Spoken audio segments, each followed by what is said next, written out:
तो कह रहे हैं कि ये जो रामायण की कथा है, जो भक्ति पूर्वक सनत कुमार जी ने पूछी और नारद जी ने उनको सुनाई, क्योंकि नारद जी ने ही महर्षि वाल्मीकि को भी प्रेरणा दी थी ये लिखने की, तो इसलिए नारद जी इस कथा के बारे में पूरा जानते थे पहले से भी, तो उन्होंने ही पूछे जाने पर सनत कुमार को भी ये कथा सुनाई।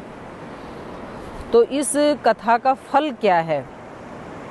रामायणम आदि काव्यम करेंगे। जो रामायण रूपी ग्रंथ है ना, ये आदि काव्य, इससे पहले कोई ऐसा काव्य नहीं था, सबसे पहला काव्य है ये, आदि काव्य है ये। सर्व वेदार्थ सम्मतम, और ये काव्य वेद विरुद्ध नहीं है, बल्कि सर्व वेदार्थ सम्मतम, सभी वेदों के अर्थ के सम्मत है ये, माने वेदों के अनुकूल है, वेद की सम्मति के अनुकूल है। सर्व पाप हरम पुण्यम, और इसके द्वारा सब पापों का हरण हो जाता है। इसमें किसी भी जीवन के पहलू को छोड़ा नहीं गया है रामायण में। तो जब सारे ही पहलू मनुष्य के ठीक हो जाएंगे तो कोई किसी भी पक्ष में किसी तरफ भी कोई पाप रहने की गुंजाइश नहीं रहती है। सर्व पाप हरम पुण्यम सर्व दुख निबर्हणम, और सब प्रकार के दुखों का ये बरहन करने वाला है, नाश करने वाली है ये कथा। समस्त पुण्य फलदम, जितने भी प्रकार के पुण्य हो सकते हैं उन सब का फल मिल जाता है। रामायण को पहले पढ़ें या सुनें और उसके बाद हम अपना जीवन भी वैसा बनाने की कोशिश करें। बस वैसा जीवन यदि बन गया तो सारे पापों का नाश हो जाता है और समस्त पुण्यों का फल मिल जाता है। सर्व यज्ञ फलप्रदम, सभी प्रकार के यज्ञों का फल देने वाला है ये। तो हमने पहले भी कई बार चर्चा की है कि यज्ञ केवल वो ही नहीं है जो हम हवन कुंड में समिधाएं जला करके उसमें घी सामग्री डालते हैं, वो स्थूल रूप है यज्ञ का।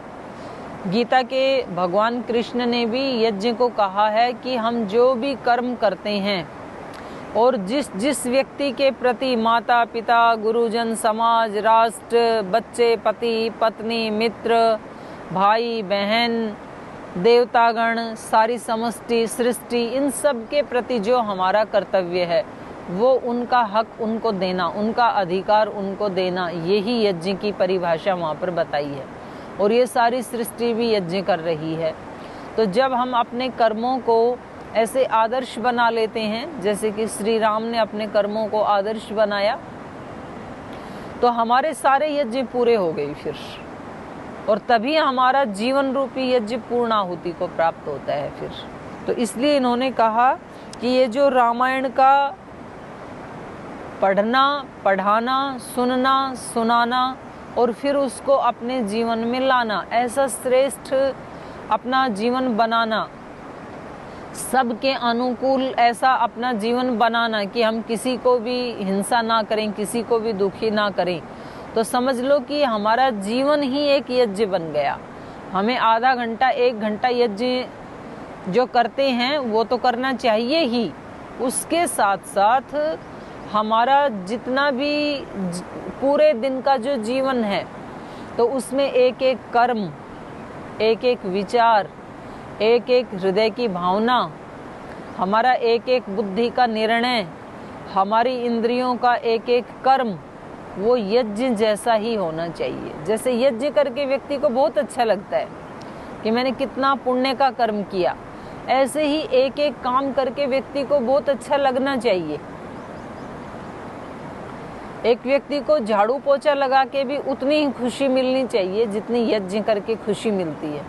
खाना बना के, बर्तन साफ करके, कपड़े धो के भी उतनी ही खुशी मिलनी चाहिए जितनी खुशी यज्ञ करके मिलती है।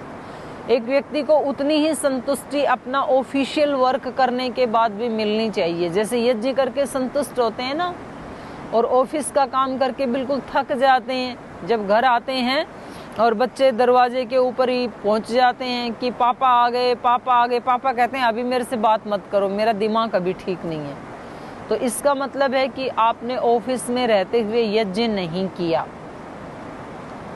बच्चे तो यज्ञ कर रहे हैं, घर में खेल रहे हैं, पढ़ रहे हैं, जो भी कर रहे हैं, तो हम पढ़ाई कर रहे हैं या किसी को पढ़ा रहे हैं या पढ़ने वाले विद्यार्थी पढ़ रहे हैं, अध्ययन अध्यापन दोनों ही, हमारा फैक्ट्री का काम, ऑफिस का काम, दुकान का काम, जो भी हम कर रहे हैं, उन सब को करने के बाद ऐसी ही तृप्ति और ऐसी ही प्रसन्नता और ऐसी ही उमंग तरंग मन में होनी चाहिए, जैसे कि कोई यज्ञ करने के बाद, कोई पूजा करने के बाद, कोई अनुष्ठान करने के बाद हमारा मन तृप्त होता है। उस यज्ञ की बात कर रहे हैं ये। तो जिसका श्री राम जैसा जीवन होगा तो उसको तो उसका पूरा जीवन ही यज्ञ बन जाएगा, पार्ट टाइम यज्ञ नहीं होगा। तो इसलिए यहाँ पर कहा कि रामायण के अनुकूल जिसका जीवन है वो व्यक्ति को सर्व यज्ञ फलप्रदम, ये रामायण ऐसा पवित्र काव्य है कि सब यज्ञों का फल देने वाला है। ये पठंती अत्र विबुधाः,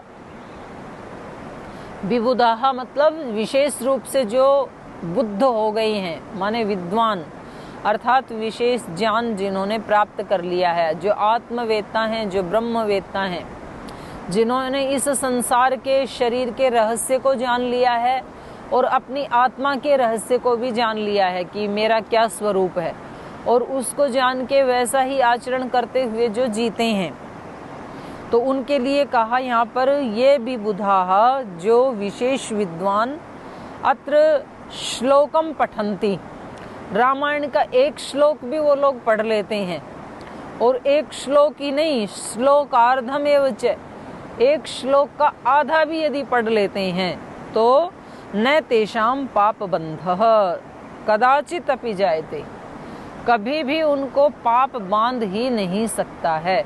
माने ये रामायण इतना पवित्र काव्य है कि इसका एक एक श्लोक, पूरी रामायण की तो बात ही छोड़ दीजिए, इसका एक एक श्लोक भी, माने जब आप कहीं परेशान हैं, कोई आपके सामने कोई दिक्कत है, कोई तनाव है, किसी दुविधा में हैं, आप रामायण को कहीं से भी खोल लीजिए, आंख बंद करके आप ऐसे निकालें कहीं से भी, और जहाँ से भी आप कोई श्लोक पढ़ेंगे ना, वहीं से आपको समाधान मिल जाएगा। ऐसा है ये रामायण। और कह रहे हैं केवल एक श्लोक नहीं, श्लोकार्धम एव च, आप उसका एक आधा श्लोक का आधा भाग भी यदि पढ़ लेंगे तो वो भी हमें उस पाप से बचाने वाला है। रामार्पितम इदम पुण्यम काव्यम तु सर्व कामदम, राम अर्पितम इदम पुण्यम काव्यम, कह रहे हैं श्री राम को समर्पित किया हुआ यह पुण्य काव्य सर्व कामदम, सब प्रकार की कामनाओं का दमन करने वाला है। भक्त्या शृण्वन्ति विदन्ति तेषाम पुण्य फलम शृणु, रामार्पितम इदम पुण्यम काव्यम, इसका अभिप्राय क्या है, राम को कैसे अर्पित कर सकते हैं। राम का अर्थ है यहाँ पर ब्रह्म, इसी को योग दर्शन में कहा ईश्वर प्रणिधान। जो काम करते हैं वो पहले तो भक्ति भाव से करते हैं, यज्ञ की तरह से करते हैं, और करने के बाद फिर वो भगवान के चरणों में समर्पित कर देते हैं। तेरा तुझको अर्पण क्या लागे मेरा, नहीं कुछ है मेरा। इसी को ही वहाँ पर योग दर्शन में कहा है ईश्वर प्रणिधानात्वा भक्ति विशेषात आवर्जितः ईश्वरः अभिध्यान मात्रेण तम अनुगृह्णाति, उस साधक को संकल्प मात्र से ही भगवान धन्य कर देता है। भाई उसकी दृष्टि तो एक बार यदि पड़ जाए किसी के ऊपर तो फिर तो एक जन्म का तो क्या, जन्म जन्मांतरों के जो पुण्य किए थे उनका फल मिल गया। बस एक बार माता पिता की, गुरुजनों की कृपा दृष्टि हो जाए किसी के ऊपर तो उसको तो फिर बहुत वर्षों का किया हुआ जो पुण्य है उसका फल मिल गया उसको। तो इसलिए यहाँ पर क्या कहा, भक्त्या शृण्वन्ति राम अर्पितम इदम पुण्यम काव्यम, जब ये पुण्य काव्य राम को अर्पित किया जाता है, माने सारे कर्म हमारे ईश्वर के अर्पित हो जाते हैं, हम ईश्वर प्रणिधान की स्थिति में जब होते हैं तो भक्त्या शृण्वन्ति विदन्ति तेषां पुण्य फलम, जो भक्ति पूर्वक इसका श्रवण करते हैं और भक्ति पूर्वक इसको समझते भी हैं, विदन्ति विदत ज्ञानी, इसको जानते हैं, इसके मर्म को जानते हैं, तेषां पुण्य फलम शृणु, उनको कितना पुण्य लगता है और उस पुण्य का उनको कितना फल मिलता है वो आप सुनिए। तो उसका बता रहे हैं, शत जन्मार्जितै पापै सद्य एव विमोचिताः सहस्रकुल संयुक्तै प्रयान्ति परमं पदम। शत जन्मार्जितै पापै, यहाँ 100 का मतलब 100 नहीं है, 100 का मतलब है बहुत सारे, सैकड़ों जन्मों में। शत जन्मार्जितै पापी, सैकड़ों जन्मों में अर्जित किए हुए जो पाप हैं, सद्य एव विमोचिताः, तो उनसे तुरंत ही छूट जाते हैं। एक बार ज्ञान हुआ व्यक्ति को, ऐसे पुण्य का प्रताप से कोई ऐसे मन में चेतना में जागृति आई, तो फिर सैकड़ों जन्मों का जो अज्ञान था और उस अज्ञान के कारण जो हमने पाप किए थे, जो हमारे से दोष हो गए थे, वो सारे तुरंत नष्ट हो जाते हैं। भक्त जनों के संकट क्षण में दूर करे, एक ही क्षण लगती है। फिर सहस्र कुल संयुक्त ही, सहस्रों मतलब हजारों पीढ़ियों के साथ, सहस्र कुल संयुक्तै प्रयान्ति परमं पदम। तो इसके 2 अर्थ हैं। हजारों पीढ़ियों के साथ मतलब जब एक कोई व्यक्ति तप करता है, जैसे आज इस युग में जो महापुरुष हैं, श्रद्धेय स्वामी जी महाराज हैं, या उनकी तरह ही ऐसे बहुत सारे संत हैं देश में, ऐसा नहीं है कि कोई एक ही व्यक्ति इस धरती के ऊपर है। तो ऐसे जो पुण्यशील आत्माएं हैं, अब उनके साथ जो जुड़े हुए लोग हैं, अगर मैं अपने ही संगठन की बात करूं तो आज श्रद्धेय स्वामी जी महाराज के साथ कम से कम 10 करोड़ लोग डायरेक्ट रूप से जुड़े हुए हैं। 10 करोड़ लोग तो रोजाना सुबह कार्यक्रम देखते हैं जो इंडिया टीवी पे और आस्था चैनल पे आता है, तो वो उस पे सोशल मीडिया पे पता लग जाता है कि कितने लोगों ने उसको देखा, कितने लोगों ने उसको पसंद किया। और इनडायरेक्ट रूप से जिनके पास फ़ोन नहीं है या जो कहीं गांव में रहते हैं, वो करते हैं लेकिन वो भेज नहीं पाते हैं उसको, उनके पास उस तरह का फ़ोन नहीं है, स्मार्टफोन नहीं है। तो ऐसे हजारों नहीं, लाखों करोड़ों लोगों को वो परम पद मिल जाएगा। जो लाभ योग का एक व्यक्ति को हुआ, एक स्वामी जी महाराज को हुआ, वही लाभ उनके रहते हुए जितने लोगों तक पहुंचता है। और भारत ही नहीं, आज तो पूरा विश्व योग के प्रति नतमस्तक है, उसका अनुष्ठान कर रहा है और उसकी महिमा को स्वीकार कर रहा है। तो जो जो उसकी महिमा को स्वीकार करके योग का अनुष्ठान करेंगे, तो वो करोड़ों लोग, वो करोड़ों कुल, वो हजारों पीढ़ियां वो तर जाएंगी। तो ऐसा ही यहाँ पे कहा है कि सहस्र कुल संयुक्तै प्रयान्ति परमं पदम। ऐसा जो व्यक्ति जिसने अपना जीवन प्रामाणिक बना लिया है, जिसने रामायण के अनुकूल अपना जीवन बना लिया है, तो फिर वो करोड़ों लोगों का, करोड़ों पीढ़ियों का उद्धार करने वाला हो जाता है। किम तीर्थैहि गो प्रदानैवाह किम तपोभि किम अध्वरैहि अहनि अहनि रामस्य कीर्तनम परिशृण्वताम। कह रहे हैं और जो काम करने होते हैं उनमें वो हमारे अकेले से नहीं हो पाते हैं, उसमें हमें दूसरे की सहायता की ज़रूरत होती है। अगर हमें किसी तीर्थ यात्रा पे जाना है तो वहाँ जाने के लिए हमें फिर कोई साधन चाहिए, कोई ले जाने वाला चाहिए, कोई गाड़ी, ट्रेन, प्लेन चाहिए, कोई उसका किराया चाहिए, फिर कोई व्यक्ति वहाँ हमें ले जाए, संभाले, तो किसी दूसरे की हेल्प लेनी पड़ती है। गो प्रदानैर्वा, अगर हमारे पास धन है तो हम गो आदि, स्वर्ण और वस्त्र आदि का दान कर सकते हैं। यदि नहीं है तो हम वो दान पुण्य नहीं कर सकते, वो पुण्य हम नहीं कमा सकते हैं। किम तपो भी, यदि हमारे शरीर में भी बहुत शक्ति है और हमारे पास समय भी है और हमारे अंदर ज्ञान भी है, तो हम किसी ऐसे स्थान में जाके तप कर सकते हैं, वरना तो तप भी नहीं कर सकते हैं। किम अध्वरई ही, अध्वर कहते हैं यज्ञ को। और बहुत बड़े बड़े यज्ञ याग आदि करने के लिए भी समय भी चाहिए और सामर्थ्य भी चाहिए, उसमें खर्चा भी बहुत आता है। माने जैसे कोई गायत्री यज्ञ करता है और वो ऐसे संकल्प लेता है कि मुझे 1 लाख या 1.25 लाख गायत्री का यज्ञ करना है, तो प्रतिदिन वो कम से कम 2000-2500 मंत्रों से आहुति देता है।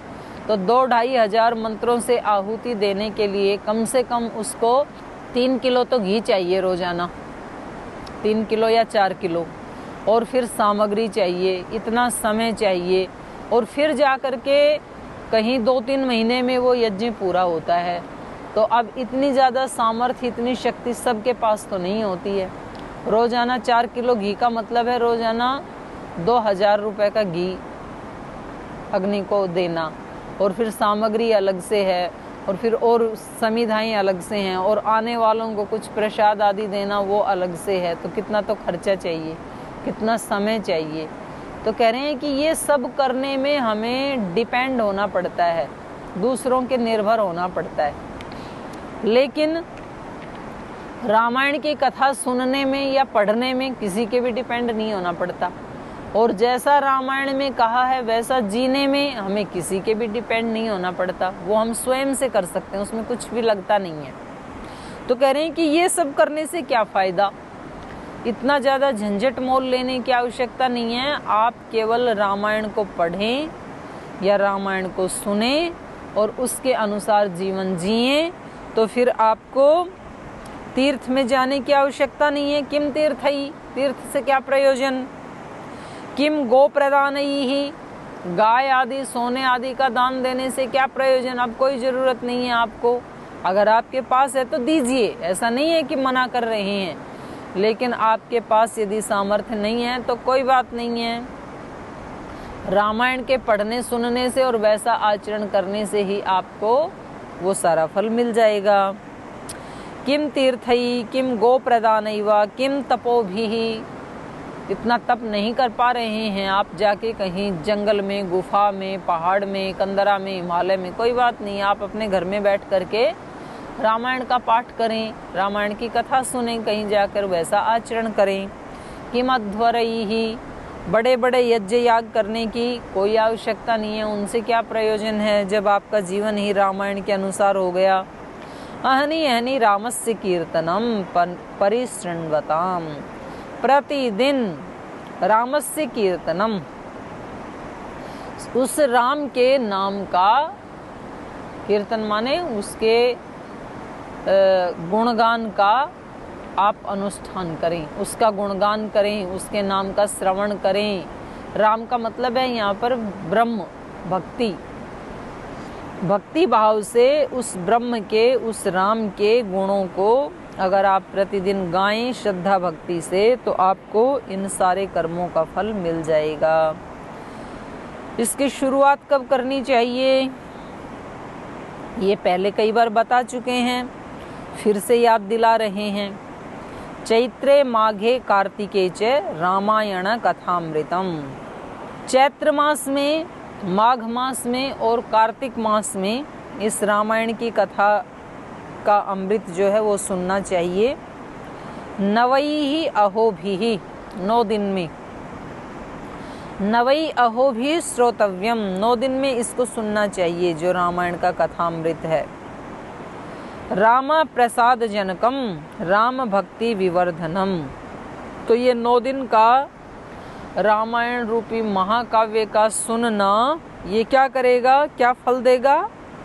राम प्रसाद जनकम, राम के प्रसाद का जनक है ये। प्रसाद लाते हैं ना हम मंदिर में से, तो एक तो मंदिर वाला प्रसाद, पंडित जी का प्रसाद, और एक तो माता पिता गुरुजनों का प्रसाद, और एक हमारी अपनी आत्मा का प्रसाद, और एक भगवान का प्रसाद। तो ये रामायण का जो फल है सुनने का, वो क्या है, कि हमें भगवान का प्रसाद मिल जाता है, भगवान की कृपा, अहेतु की कृपा के हम पात्र बन जाते हैं। तो ये रामायण ऐसा है, रामायण काव्य का पढ़ना या सुनना और फिर उसको जीना कि हमने मानो भगवान की कृपा का साक्षात अनुभव कर लिया है। राम प्रसाद जनकम राम भक्ति विवर्धनम, और जितना हमने सुना तो उससे फिर और हमारी भक्ति बढ़ जाती है, तो हमारी भक्ति को भी बढ़ाने वाला है ये।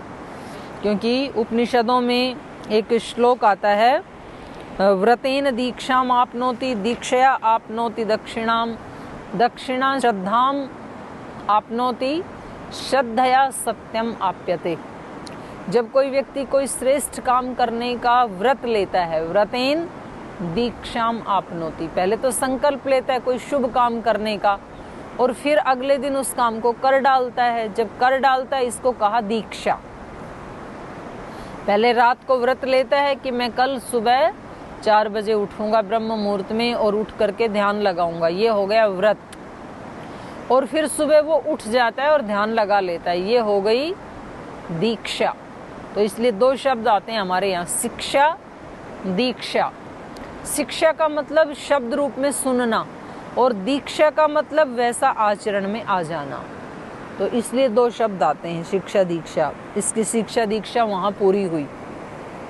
व्रतेन दीक्षाम आपनोति, पहले व्यक्ति व्रत लेता है, उसके बाद वो दीक्षा को प्राप्त होता है। दीक्षा से क्या होगा?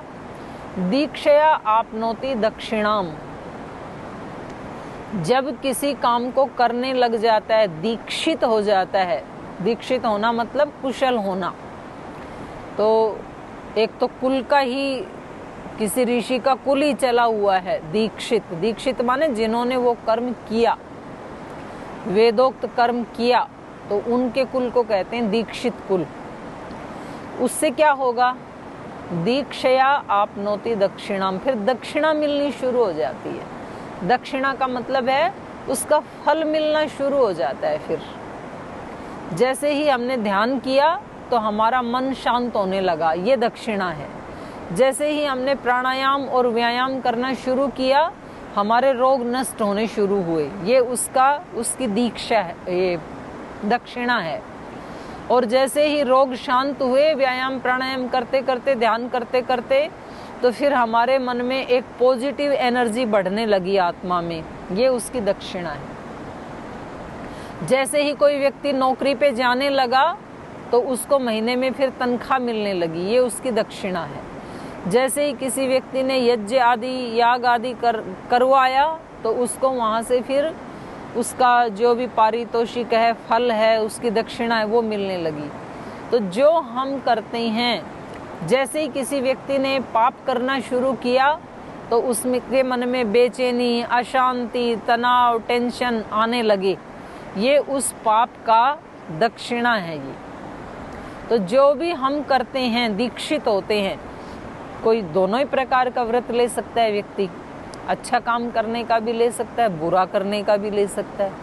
कभी कभी तो बुरे काम का भी तो व्यक्ति संकल्प करता है ना। तो जैसे चीन ने संकल्प किया कि हम एक ऐसा बायोवेप बनाएंगे कि हम सारी दुनिया को बिना हथियारों के ही मार डालेंगे और फिर सारे विश्व की अर्थव्यवस्था के ऊपर फिर उसकी वैक्सीन बनाएंगे और हमारा काबू हो जाएगा। ये क्या है? ये बुरा व्रत है। और फिर उन्होंने वैसा किया, वो उसकी दीक्षा है। और फिर जो आज घटित हो रहा है, ये उसकी दक्षिणा है। तो यहाँ जो बात कही जा रही है वो अच्छे कर्म के लिए कहा जा रहा है इस मंत्र में। व्रतेन दीक्षाम आपनोति दीक्षया आपनोति दक्षिणाम, दक्षिणा मिलना शुरू हो जाती। दक्षिणा से क्या होगा? दक्षिणा श्रद्धाम आपनोति, फिर व्यक्ति की श्रद्धा बन जाती है उस काम में कि भाई मैंने ऐसे किया और मेरे जीवन में फायदा हो रहा है, तो उसकी श्रद्धा बन जाती है, उसको कोई तोड़ नहीं सकता है। फिर श्रद्धया सत्यम आप्यते, और जिसको श्रद्धा की प्राप्ति हो गई वो निश्चित रूप से सत्य को प्राप्त करेगा, उसको कोई रोक नहीं सकता है। श्रद्धावान लभते ज्ञानम, जिसके अंदर श्रद्धा पैदा हो गई तो ये जीवन की बहुत बड़ी कमाई है। नहीं तो व्यक्ति की सच्ची श्रद्धा पैदा होती ही नहीं है, ना शास्त्रों के प्रति होती है, ना वेद के प्रति होती है, ना गुरुजनों के प्रति होती है, ना शुभ कर्मों के प्रति होती। कर लेता है लेकिन रिचुअल्स की तरह से करता है उन कर्मों को, श्रद्धा उत्पन्न नहीं होती है। श्रद्धा उत्पन्न हुई मीराबाई में, श्रद्धा उत्पन्न हुई गुरु नानक देव जी में, श्रद्धा उत्पन्न हुई महर्षि दयानंद में, श्रद्धा उत्पन्न हुई स्वामी विवेकानंद में। ऐसे जो महापुरुष हुए उनके जीवन में श्रद्धा उत्पन्न हुई, उन्होंने सत्य को प्राप्त किया। तो यहाँ बात कह रहे हैं, राम प्रसाद जनकम राम भक्ति विवर्धनम सर्व पाप क्षय करम सर्व संपद विवर्धनम। सारी संपदाओं को बढ़ाने वाला है ये रामायण का पाठ। यस्तु एतत् शृणुयात वापि पठेत वा सुसमाहित। चाहे कोई व्यक्ति एकाग्र चित्त होकर के इसको पढ़ता है या एकाग्र चित्त होकर के इसको सुनता है। पढ़ना, पढ़ाना, सुनना, सुनाना। महर्षि दयानंद ने भी अपने आर्य समाज के नियमों में एक नियम यही बनाया, वेद का पढ़ना, पढ़ाना। अगर पढ़ाने वाले कोई है तो खुद उनको भी पढ़ाओ, खुद भी पढ़ो। दूसरा सामने नहीं है तो खुद पढ़ो। तो वेद का पढ़ना, पढ़ाना, सुनना, सुनाना सब आर्यों का परम धर्म है। और ये बात हमारे ऋषियों ने पहले भी यही कही, स्वाध्याय प्रवचनाभ्याम मां प्रमद है, उसमें कभी प्रमाद मत करना, स्वाध्याय करने में और प्रवचन करने में, क्योंकि ये सदग्रंथ ही हमारे लिए जीवन की नौका हैं, ये ही हमें बचा सकते हैं। यदि हमने इनका पढ़ना, पढ़ाना, सुनना, सुनाना छोड़ दिया तो हम इस भवसागर में डूबेंगे निश्चित रूप से। और इसको एक किसी रिचुअल की तरह भी नहीं करना कि चलो जी पाठ करना है, आधा घंटा फटाफट श्लोक उच्चारण किया, निपटाया, करे नहीं। श्रद्धा पूर्वक करना, सुसमाहिता, समाहित चित्त होकर के जो कोई इसको सुनता है या पढ़ता है, सर्व पाप विनिर्मुक्तः, सब पापों से वो विशेष रूप से मुक्त हो जाता है। और विष्णु लोकम च गच्छति, और वो विष्णु लोक को प्राप्त हो जाता है। विष्णु लोक कोई पृथ्वी लोक की तरह कोई स्पेशल स्थान नहीं है। विष्णु का मतलब होता है सर्वव्यापक। उस सर्वव्यापक को वो अपने हृदय में अनुभव कर लेता है, ये है विष्णु लोक को प्राप्त होना। माने सब जगह व्याप्त जो परमात्मा है उसकी वो अनुभूति कर लेता है। और अपने शरीर में देखें तो वो एक उच्च चेतना में प्रतिष्ठित हो जाता है। इसी का नाम परम पद है, इसी का नाम परा शांति है, इसी का नाम वैकुंठ है, कुंठा से बाहर निकलना, इसी का नाम विष्णु पद है। तो ये हमने अभी तक रामायण का महात्म्य, उसकी विधि और उसका प्रतिफल, उसका पात्रता और फिर उसका प्रतिफल, ये हमने पढ़ा। अब हम कल से रामायण का, वाल्मीकि रामायण का जो मूल पाठ है उसको प्रारंभ करेंगे। आज यहीं पाठ को विराम देते हैं। ओम